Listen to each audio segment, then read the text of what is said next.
Good morning students. तो बच्चों, Sunday को आपका नीट का एग्ज़ाम है, उसके लिए बेस्ट ऑफ लक। और आज मैं सिर्फ ये बताऊंगा कि आप इन 2 दिनों में फिज़िक्स के कौन कौन से टॉपिक्स के ऊपर ज़्यादा कंसंट्रेट कीजिए। तो आओ हम स्टार्ट करते हैं वीडियो, तो यहाँ आपका टाइम भी वेस्ट ना हो। तो सबसे पहले हमारे पास है इलेक्ट्रोस्टैटिक।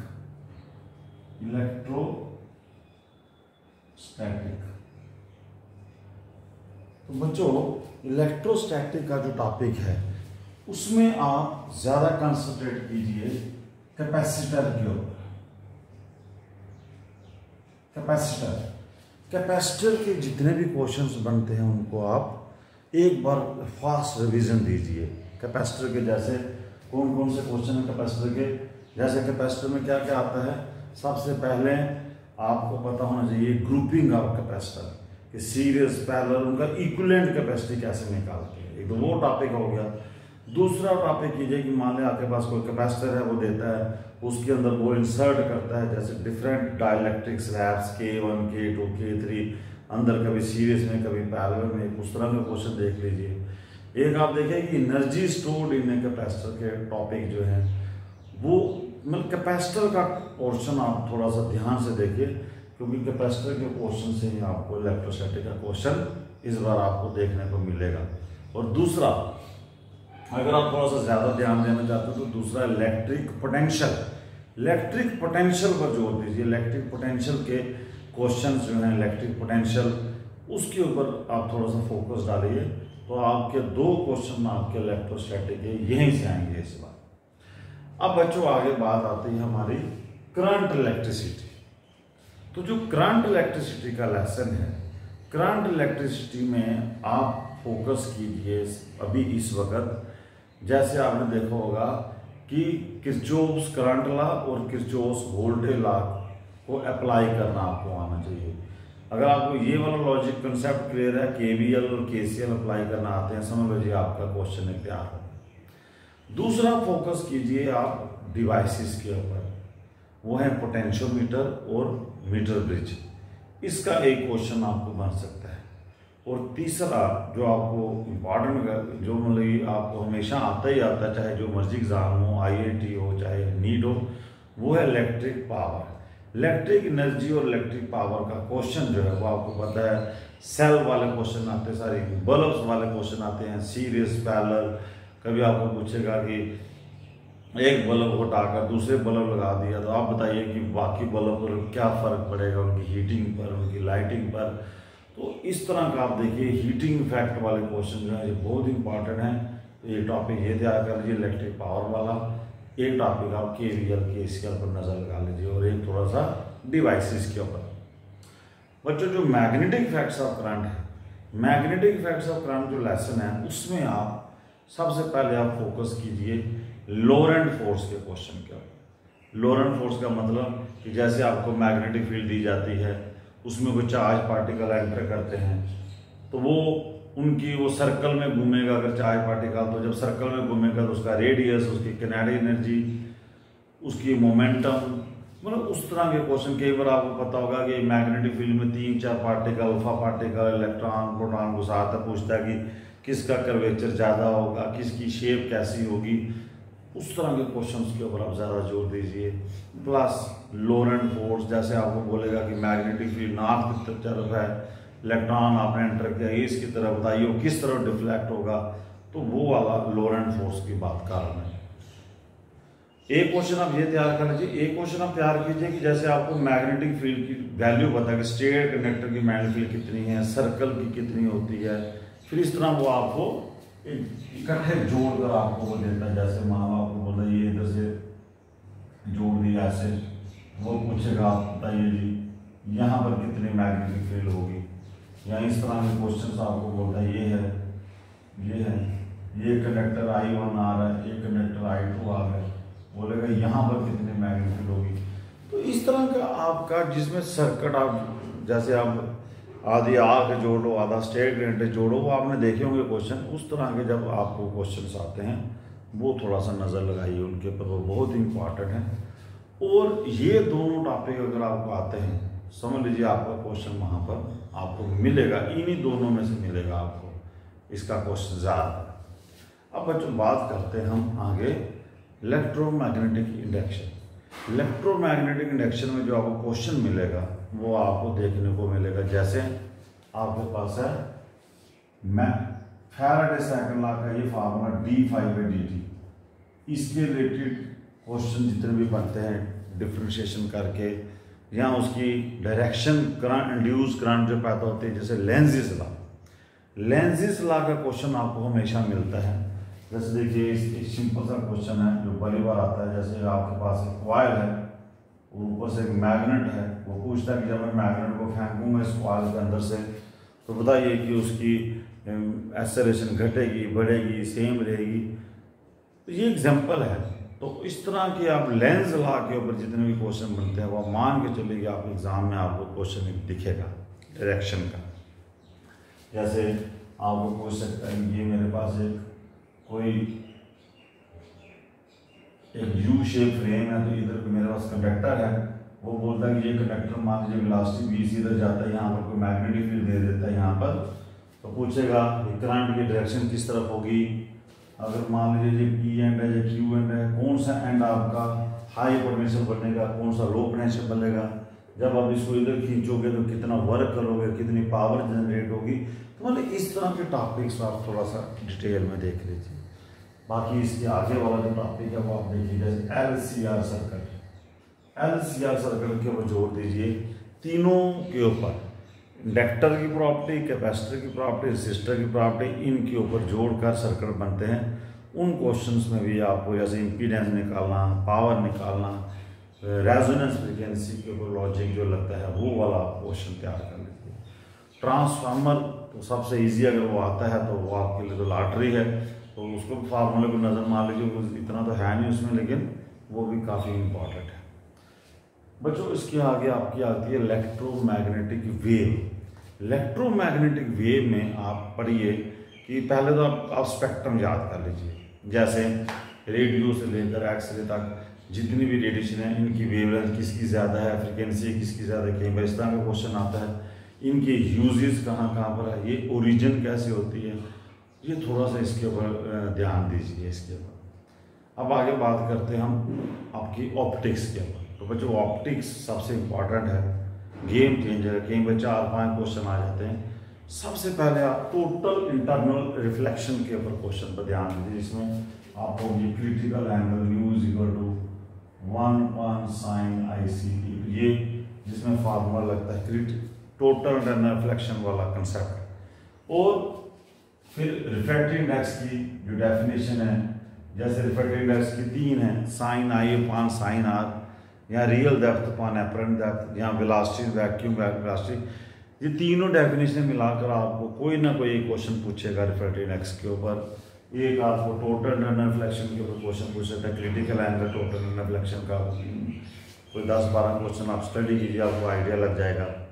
फिर उसके प्रिज्म फार्मूला, प्रिज्म फार्मूला जो है हमारे पास U = sin A + delta m/2 sin A/2, ये जो फार्मूला है ये बहुत इंपॉर्टेंट है। इसके बेस के ऊपर भी काफ़ी क्वेश्चन पूछे जाते हैं एग्जाम में। तो आप मान के चलिए कि ये जो 3 टॉपिक हैं, रिफ्रैक्टिव इंडेक्स के, टोटल इंटरनल रिफ्लेक्शन के और प्रिज्म फार्मूला, ये आपका एक क्वेश्चन मान लीजिए, इनके ऊपर बैठ कर रिवाइज कीजिए, ये क्वेश्चन आपको बन जाएगा। दूसरा आपको मिरर फार्मूला, लेंस फार्मूला और लेंस मेकर फार्मूला, इनको अलग से रखिए। इनमें से भी आपको एक क्वेश्चन बनेगा, एक क्वेश्चन उनसे बन जाएगा, एक क्वेश्चन इससे बनेगा। तीसरा जो क्वेश्चन आपको जो वहाँ पर एग्जाम में देखने को मिलेगा वो बनेगा इंटरफेरेंस से। इंटरफेरेंस में जैसे फ्रिंज विड्थ का फार्मूला है, जैसे आपको मैक्सिमा मिनिमा की कंडीशंस हैं, जहाँ कि अगर आपको पूछा जाता है कि बताइए कि 10th मैक्सिमा कितनी डिस्टेंस पर बनेगा, तो इस तरह के क्वेश्चन आप थोड़ा स्टडी कीजिए इंटरफेरेंस के। डिफ्रैक्शन में तो आपको याद रखना कि सेंट्रल जो मैक्सिमा है उसकी विड्थ के ऊपर कोई क्वेश्चन आ सकता है। और जो पोलराइजेशन है, पोलराइजेशन का सबसे इम्पॉर्टेंट क्वेश्चन है, वो आप बांध के रख लीजिए, वो क्वेश्चन पक्का आएगा माल्यूस लॉ और ब्रिस्टर लॉ के ऊपर। मैल्यूस लॉ ब्रिस्टल लॉ के रिलेटेड जो क्वेश्चन है वो कर लीजिए 4-5। तो होप्स आपको ये 4-5 क्वेश्चन इन्हीं टॉपिक से आपको दिखेंगे वहाँ पर नीट के पेपर में। अब आगे आता है lesson electron and photon. Electron photon में एक तो फोटॉन की सारी प्रॉपर्टी, फोटॉन की एनर्जी, फोटॉन का मोमेंटम, फोटॉन का मास, फोटॉन की जितनी भी प्रॉपर्टी है वो सब तैयार कर लीजिए। प्लैंक्स क्वांटम थ्योरी वाला, उसमें से एक क्वेश्चन आपको मिल जाएगा। दूसरा आइंस्टाइन फोटो इलेक्ट्रिक इक्वेशन जो है 1/2 mv² = h माइनस जो आपका है उसका वर्क फंक्शन। तो उस तरह का क्वेश्चन वर्क फंक्शन के ऊपर रिलेटेड वो तो मतलब ये लॉटरी है, अगर वो क्वेश्चन आता है तो ईजी है। और डी ब्रागले और डेविसन जर्मन एक्सपेरिमेंट में, जो डेविसन जर्मन में हमने वेव लेंथ निकाली थी λ = 12.27/√v, उसका क्वेश्चन और वेव लेंथ जो λ = h/mv, λ = h/√2 mev, तो उन तीनों क्वेश्चनों में से आपको क्वेश्चन मिलेगा। और ये तो पहले कीजिए, मॉडर्न फिजिक्स इसको बोलते हैं, ये तो बड़ा इजी है। जो आपकी न्यूक्लियर फिजिक्स है, न्यूक्लियर फिजिक्स में सबसे पहले आप बोर एटॉमिक थ्योरी का, बोर्स मॉडल में जैसे इंपॉर्टेंट टॉपिक है क्वांटम कंडीशन क्या है, जैसे L = nh/2π, ये बोर्स क्वांटम कंडीशन है। फिर उसके बाद लाइमन बाल्मर से पूछता है कि लाइमन में मैक्सिमम वेवलेंथ कितनी होगी, मिनिमम कितनी होगी, इस तरह के क्वेश्चन आपको पता है। Total energy, frequency, kinetic energy, potential energy electron की, तो वो थोड़ा सा टॉपिक आप थोड़ा डिटेल में देख लीजिए, क्योंकि वो क्वेश्चन आपको पक्का आएगा। कई बार आपको पूछता है कि नंबर ऑफ लाइन्स निकालिए, जैसे मान लो 10th से फर्स्ट ऑर्बिट पर अगर जंप करें तो कितनी स्पेक्ट्रल लाइनें निकल सकती हैं, तो उस तरह का क्वेश्चन थोड़ा स्टडी कर लीजिए। बाकी आपकी न्यूक्लियर फिजिक्स में आपको पता है कि बाइंडिंग एनर्जी और मास डिफेक्ट का जो एक न्यूमेरिकल आपको पक्का आता है एग्जाम में। और दूसरा ये जो आपका n = n0 1/2√n half lives वाले जो न्यूमेरिकल हैं वो आपको तैयार करने हैं। कि अगर आपको पूछता है कि अभी इतना मास है तो बताइए इतने टाइम में कितना रह जाएगा, लॉज ऑफ रेडियो एक्टिविटी, उस तरह का क्वेश्चन कर लीजिए। फिर बच्चों आगे आपका सेमीकंडक्टर है। तो सेमीकंडक्टर का जो टॉपिक है उसमें एक तो थ्योरी वाला N type, P type, PN junction, depletion layer, ये एक जनरल सा टॉपिक है। डिफ्यूजन करंट, ड्रिफ्ट करंट, इसमें थोड़ा सा थ्योरी थ्योरेटिकल पोर्शन होता है। डिप्लीशन लेयर में आयंस होते हैं या इलेक्ट्रॉन्स होते हैं, जब मोबाइल चार्ज कर रही है तो उस तरह का थोड़ा सा लॉजिक। फिर टॉपिक आते हैं रेक्टिफायर, और उसके ऊपर रेक्टिफायर हो गया और ट्रांजिस्टर हो गया। तो मेन आपको जैसे Zener diode, whole Zener diode act as a voltage regulator, उसका न्यूमेरिकल आ सकता है। और गेट्स तो बिल्कुल इजी हैं, कोई ना कोई 4-5 गेट जोड़ देता, बताता है इसकी वही बुलियन एक्सप्रेशन बनाइए, ट्रूथ टेबल बनाइए, तो वो उस तरह का क्वेश्चन कर लीजिए आप। और जो कम्युनिकेशन वाला लेसन है उसमें आप एंटीना की जो हाइट है जैसे λ/4 या λ/2, तो उस तरह का क्वेश्चन आप कर लीजिए भी कैसे निकाली जाती है एंटीना की हाइट। वो बच्चों अगर आप इतना भी करते हो, इस वक्त 2-3 दिन में रिवाइज करते हो इसको फास्ट में, तो मुझे लगता है कि आपके मैक्सिमम क्वेश्चन इन्हीं टॉपिक से आएंगे। आओ 11th की बात करते हैं। 11th में आपको पता है कि जो आपका क्वेश्चन है, एक तो यूनिट एंड डिमेंशन, वो तो हर हाल में आपको तैयार करने हैं क्योंकि वो तो पूरे लेसन से जुड़े हैं। किसी का यूनिट डिमेंशन आ सकता है, वो तो आपको तैयार करना है। काइनेमैटिक्स जो टॉपिक है उसमें आप तैयार कीजिए ग्राफ, जैसे वेलोसिटी टाइम ग्राफ है तो उसकी स्लोप क्या बताएगी, उसकी एरिया क्या बताएगी, या कई बार ऐसे कर्व बना देगा, पूछेगा कहाँ पर मैक्सिमम एक्सेलरेशन है, कहाँ मिनिमम है। स्लोप और एरिया निकालना आना चाहिए, एक क्वेश्चन। दूसरा आपको एक ग्राफ देगा डिस्टेंस टाइम का, बोलेगा इसका एक्सेलरेशन टाइम ग्राफ बनाओ। वेलोसिटी टाइम ग्राफ देगा, उसका बोलेगा डिस्टेंस टाइम ग्राफ बनाओ। तो ये इंटर रिलेशन वाले क्वेश्चन। इसके बीच में एक बहुत इंपॉर्टेंट टॉपिक है रिलेटिव वेलोसिटी। रिलेटिव वेलोसिटी का आपको 100% क्वेश्चन एक मिलेगा। तो रिलेटिव वेलोसिटी में एक तो हो गया जैसे आपको थीफ पुलिस प्रॉब्लम कि वो बुलेट चलाया उसने, कितनी देर के बाद हिट करेगा, इस तरह का क्वेश्चन। दूसरा आपको पता है कि रेन वाटर प्रॉब्लम, फिर वो स्विमर रिवर प्रॉब्लम। तो ये 2-4 किस्म की रिलेटिव वेलोसिटी के जो क्वेश्चन है, ये आप 10-12 क्वेश्चन अलग अलग किस तैयारी कीजिए, अलग अलग डिफरेंट टाइप के, तो आपको ये क्वेश्चन आपको 100% एग्जाम में मिलेगा। वेक्टर के पोर्शन में आप देखोगे तो आपको 2 डायमेंशन में आपको प्रोजेक्टाइल तैयार करना है। प्रोजेक्टाइल की ट्रेजेक्टरी की इक्वेशन एक तो नीचे से इंक्लाइन करके फेंका या किसी बिल्डिंग से फेंका, ये तो 100% एक क्वेश्चन आपको मिलेगा इसमें से। सर्कुलर मोशन जो है उसमें आप कर लीजिए सेंट्रीपिटल फोर्स का लॉजिक, वो भी एक क्वेश्चन आपको मिलेगा ही मिलेगा। Angular velocity, linear velocity, tangential velocity, इस तरह का। एक आप कर लीजिए banking of roads, bending of cyclist, वो जो आपका डेथ वाला वो जो रोटेट करता है उस तरह का, मतलब कि आप वो डेथ वेल वाला क्वेश्चन जो होते हैं वो उस तरह के कर लीजिए, वर्टिकल मोशन वाले।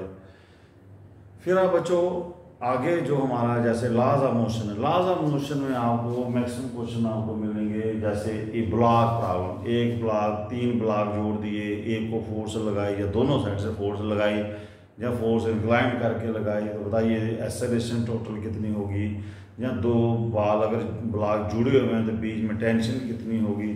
तो इस तरह की जो मंकी वाली प्रॉब्लम होती है, एक रस्सी होती है, मंकी ऊपर चढ़ता है, न्यूटन साइकिल लगाता है कि बताइए कि मैं क्या ये बियर कर सकेगी स्ट्रेंथ मंकी की, इस तरह की वो क्वेश्चन थोड़ा सा आपको जिन्होंने तैयारी की उनको तो समझ आ रही है कि ये क्या मैं बोल रहा हूँ, तो उस तरह के क्वेश्चन आप तैयार कर लीजिए। और एक टॉपिक फ्रिक्शन का 100% है, फ्रिक्शन के क्वेश्चन में से आपको क्वेश्चन और सूडो फोर्स यहाँ पर लगती है, सूडो फोर्स वाला याद रखना, यहाँ पर सूडो फोर्स के जरिए एक न्यूमेरिकल आपको पक्का वहाँ पर एग्जाम में मिलेगा।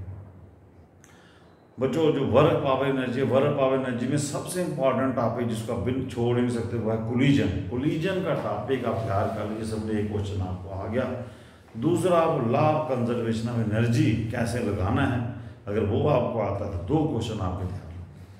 रोटेशनल मोशन जो है बच्चों, रोटेशनल मोशन में 2 ही क्वेश्चन तैयार करने हैं। एक सेंटर ऑफ मास कैसे निकाला जाता है, ये आपको आना चाहिए, चाहे वो डिस्क्रीट पार्टिकल हो, चाहे वो एक कॉन्टिन्यूस रॉड है वो वाला उस तरह का क्वेश्चन जिसमें डेंसिटी वाला लॉजिक लगता है, चाहे वो इस तरह का कोई स्फीयर है, कोई रेक्टेंगल शीट है, उसमें केमर बोलता है कि उसमें हमने एक हिस्सा काट दिया, बताइए आप सेंटर ऑफ मास कहाँ। तो जिसको सेंटर ऑफ मास के क्वेश्चन इस तरह के आपको तैयार करने हैं। और दूसरा है मोमेंट ऑफ इनर्शिया निकालना, और सेंटर ऑफ मास निकालना जिसको आता है वो समझ लीजिए कि इसके दोनों क्वेश्चन इस लेसन में तैयार। और तीसरा इसमें आता है, मान लीजिए आपके पास इंक्लाइंड प्लेन है तो उसके ऊपर रोल करता है, कभी सिलेंडर कभी स्फीयर, पहले कौन पहुंचेगा, किसकी रेडियस ऑफ गायरेशन क्या होगी, टोटल एनर्जी कितनी होगी, तो उस तरह का क्वेश्चन। ग्रेविटेशन में बच्चों आप सिंपल है, ग्रेविटेशन तो आपको पता है सबसे सिंपल है, उसमें सैटेलाइट वाले क्वेश्चन, सैटेलाइट में टोटल किनेटिक एनर्जी कि अगर हम इसको इतनी वेलोसिटी दे देंगे तो वो ऑर्बिट को छोड़ देगा, फिर वो आपकी ऑर्बिटल वेलोसिटी और स्केल वेलोसिटी के रिलेटेड जो क्वेश्चन है बनते हैं वो आप कर लीजिए। और केपलर थर्ड लॉ वाला T²/r3 उसका क्वेश्चन कर लीजिए, आपका न्यूमेरिकल दोनों क्लियर हो जाएंगे। आगे माना जैसे हमारे पास सॉलिड है, सॉलिड में आप स्ट्रेस स्ट्रेन कर्व वाला लॉजिक और यंग्स मॉडुलस कैसे निकाला जाता है, अगर आपको ये आता है समझ लो आपका ये क्वेश्चन भी तैयार हो गया। लिक्विड में आप कर लीजिए असेंट फार्मूला, कैपिलरी राइज वाला जिसमें एंगल ऑफ कांटेक्ट हाइट वाला क्वेश्चन आता है, कभी वो बोलता है इनसफिशिएंट हाइट है, एक वो टॉपिक तैयार रखिए। एक और टॉपिक बर्नौलीज थ्योरम वाला क्वेश्चन तैयार कर लीजिए। फिर एक टॉपिक टर्मिनल वेलोसिटी वाला क्वेश्चन, ये हम 100% आपको मिलेगा। और एक आप ये कैपिलरी वाला और बर्नौलीज थ्योरम और आपका टर्मिनल वेलोसिटी, ये अगर आप करते हो तो समझ लो कि आपका लिक्विड से भी क्वेश्चन आपका तैयार होगा। गैसेस में बच्चों आपको तैयार करना है pressure exerted by an ideal gas का वो जो फार्मूला है 1/3 रूट मीन स्क्वायर वेलोसिटी, वो क्वेश्चन आपको एक पक्का मिलेगा। थर्मोडायनामिक्स में आप जो प्रेशर और वॉल्यूम वर्सेस जो कर्व आते हैं उनके अंदर वो वर्क डन कैसे निकाला जाता है, चेंज इन इंटरनल एनर्जी कैसे निकाली जाती है, वो पीवी ग्राफ जो है वो 100% बांध लीजिए अपने पास, वो क्वेश्चन आपको एग्जाम में दिखने को मिलेगा संडे को। और उसके बाद जैसे आपके पास हीट इंजन और रेफ्रिजरेटर है उसकी एफिशिएंसी, तो उस तरह का क्वेश्चन आप कर लीजिए थर्मोडायनामिक्स। आई बात ऑसिलेशन का, तो सिंपल पेंडुलम समझ लीजिए आपके लिए एक नंबर है। जैसे टाइम पीरियड निकाला, जब पेंडुलम ऊपर गया तो उसकी कहाँ पर उसकी मैक्सिमम किनेटिक एनर्जी है, मिनिमम पोटेंशियल एनर्जी है, तो वो kinetic energy, potential energy, phase difference वो कितना है, वो पेंडुलम को सारा खा जाइए आप। तो पेंडुलम जब आप किसी बंदे को आता है तो समझ लो कि उसका ऑसिलेशन पूरा क्लियर है। फिर वो डिस्प्लेसमेंट, इक्वेशन, वेलोसिटी, वो सारी वहीं पर पेंडुलम में यूज़ हो जाती है, क्योंकि जो हमारा सिंपल पेंडुलम है वो सिंपल हार्मोनिक ऑसिलेटर है, तो उसमें कोई भी चीज़ आपको पूछ सकता है। और एक स्प्रिंग और मास वाली प्रॉब्लम है, वो आप थोड़ा सा नज़र लगा लीजिए, तो 2 क्वेश्चन आप कर लीजिए। जो आपकी वेव मोशन है बच्चों, वेव मोशन में याद रखिए डॉपलर इफेक्ट और बीट्स, अगर आपको ये दोनों टॉपिक क्लियर हैं तो भूल जाओ, 2 नंबर आपकी जेब में होंगे। तो होप्स बच्चों आपको ये शार्ट टाइम में मैंने वीडियो बनाया है, क्योंकि मैं काफ़ी देर से वीडियो नहीं बना रहा था कि मुझे कोविड हो गया था, लेकिन मेरे बच्चों का मुझे पता है कि संडे को पेपर है तो मेरे से रहा नहीं गया। आज मैंने कोशिश की है कि आपको थोड़ा सा रिवाइज करा दूं कि जिन बच्चे, जैसे कई बच्चे सोचते हैं कौन से टॉपिक इस वक्त तैयार करने चाहिए, तो ये टॉपिक आप फास्ट नज़र लगाइए, थोड़े से फार्मूले याद कीजिए, तो मुझे पूरा यकीन है कि अगर आप ये बच्चे आप करते हो तो 30 और 35 नंबर के बीच में आपके इन्हीं टॉपिक से क्वेश्चन आएंगे। टिल देन जय हिंद जय भारत। और बच्चों संडे को जब पेपर होगा तो वीडियो मेरे कमेंट पक्का लिखिएगा कि आपको इस वीडियो से कितनी मदद हुई और आपको कितने क्वेश्चन आपको नीट में मेरी इस वीडियो से आपको हेल्प हुई और कितने क्वेश्चन आए। टिल देन जय हिंद जय भारत। Thank you.